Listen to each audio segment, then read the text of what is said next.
Bible में कई जगह आता है कि यीशु परमेश्वर का पुत्र है, या परमेश्वर का पुत्र कौन नहीं है या कौन होता है, इसका वर्णन बाइबल में आता है। तो व्यवस्था विवरण में है हठीला पुत्र, पार्ट नंबर 21 का आयत नंबर है 18। यदि किसी के हठीला और दंगैत बेटा हो किसी माता पिता के, जो अपने माता पिता की बात न माने किंतु ताड़ना देने पर भी उनकी न सुने, यानी डराने और धमकाने पर भी उनकी बात न माने, तो उसके माता पिता उसे पकड़कर अपने नगर के बाहर छोड़ देते हैं। यानी ऐसा कहा, यह तो हुई एक संसारिक व्यक्ति की बात, संसारिक पिता की बात।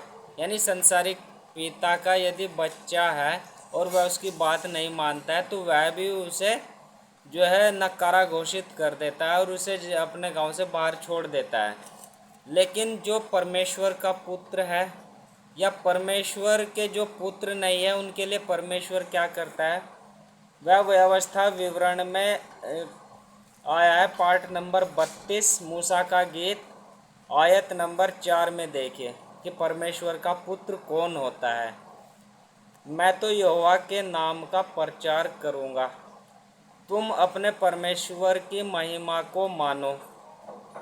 यानी नाम का प्रचार करना है, परमेश्वर के नाम की यहाँ पर समझने वाली बात है कि नाम का प्रचार। संतों ने भी कहा नाम जाप करना है, ध्यान योग करना है, तो यह उसी से संबंधित है नाम का प्रचार करना। यानी ध्यान योग का प्रचार करना, मंत्र जाप का प्रचार करना, नाम जाप का प्रचार करना। फिर कह रहे हैं वह चट्टान है, उसका काम खरा है जो इस तरह से मानता है। यानी परमेश्वर ईश्वर को चट्टान की तरह मानता है कि वह अड़िग है, अचल है, अविनाशी है, अजन्मा है।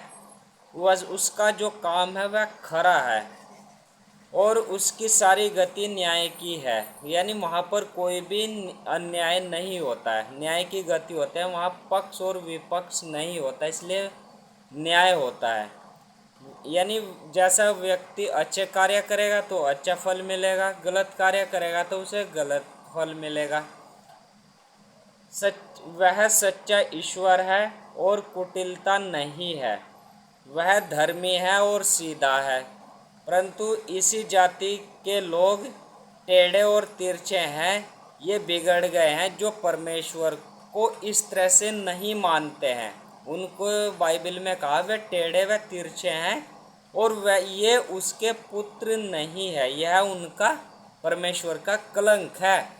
तो जो व्यक्ति ध्यान योग करता है और ध्यान योग अर्थात नाम का, परमेश्वर के नाम का प्रचार प्रसार करता है या उसके न्याय की व उसकी महिमा का बखान करता है, वह परमेश्वर को सर्वशक्तिशाली समझता है, वही सच्चा परमेश्वर का पुत्र होता है। और यदि कोई व्यक्ति ऐसा नहीं है तो परमेश्वर उनको उनके कर्मों के अनुसार दंड देगा। यानी वह न्याय करता है, जो जैसा काम करेगा उसको उसका बदला ऐसे मिलने वाला है या देता है। तो फिर आगे भी कहा, हे मूढ़ और निर्बुद्धि लोगों, क्या तुम यहोवा को यह बदला देते हो?